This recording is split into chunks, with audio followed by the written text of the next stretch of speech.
Hey, I'm DaniSurname, and today I was thinking about technology. Anybody who knows me knows that I love technology, especially its relationship with art. I love photography, I love videography, I love digital stuff in theatre. But today what I want to talk about is future technologies. So this week we had the great pleasure of welcoming Marty McFly and Doc to the future, 30 years on. Yay, Back to the Future 2. I love that movie so much. And wow, we made it to October 21st, 2015, and we made it with half of the technology that they showed in that film, which is really freaking cool. So if you're like me and you remember watching it as a kid, or as a slightly younger version of yourself, because technically I was a teenager when I saw it, then you'll, like me, recognize that at least half of the technology we have now. Like tablets, like 3D imaging, and like big flat screen TVs, which that was gonna happen. Like, that wasn't really the most futuristic thing that happened in Back to the Future 2. So to celebrate in the massive nostalgic explosion that has happened on the internet this week because of October 21st, I thought I would talk about 3 technologically related thingamajigs. Yeah, I wrote the script in 20 minutes, so it is entirely my fault the wording is so bad. But yes, I thought I'd talk about 3 future technology-related thingamajigs to join in. Number 1, iPads. So yes, in Back to the Future 2, they show someone using a touchscreen tablet, and yes, it's more dense than the ones that we actually have now, but it's there. It's a thing that then happened after the movie. And between the movie first coming out and iPads being a real thing, I remember really vividly the first time I saw an advert for an iPad. Well, I guess for tablets in general.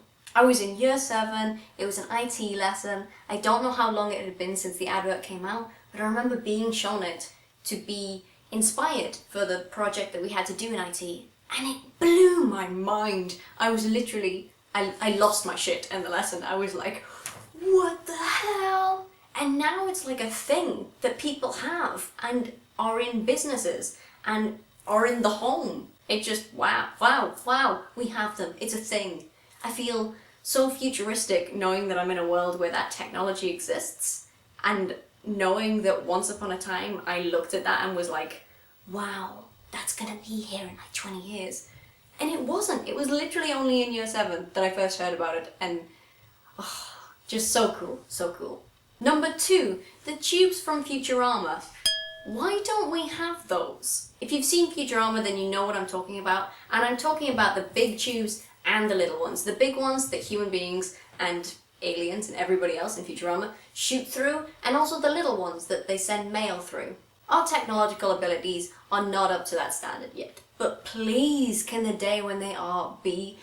Just hurry up already. I can't wait for the day when my commute is literally through a see-through tube. Like, is that even possible? I don't know. Does the science support the possibility of shooting through the air through fiberglass? I guess they must be made of. But if it is, then please can we do that in the future? Please. That, and definitely we need the tubes for mail, because I'm sorry, Royal Mail, but you're just not up to scratch in the world of the future. Number 3, I got so excited about this one that I literally just wrote space travel in capital letters. It's happening! People can actually go to space who aren't trained astronauts. Yes, granted, it costs a massive, unbelievable amount of money to do that, but it's the start. I hope that one day in my lifetime I'm going to be able to do that, or that it at least becomes something that's affordable for my grandkids to do. I remember being a kid and learning about the solar system as this big, otherworldly thing that was out there, that was totally incomprehensible. And now, as a bigger kid pretending to be an adult, it's so cool to see NASA bringing us pictures of Mars, and to know that there are rovers going to other planets, and to know that some people are actually going into space who weren't trained for years and years and years to do that. Being able to look up into the night sky and think about other planets being out there, not even thinking about life on them, but thinking that they're out there, and that one day in the future we might be able to go to them just as regular human beings, just as non-astronaut people, is amazing. And oh my god, fingers crossed. Please let that be a thing in my lifetime. Once again, yay for us reaching the 21st of October. We're officially in the future, and Back to the Future is officially a thing that technically takes place in the past. Let me know down in the comments below what kind of futuristic technologies you can't wait to see, and if you remember seeing anything in the past that we now have today that you're incredibly like, whoa, about. Give me an ego boost, like the video, subscribe, and I'll see you again soon.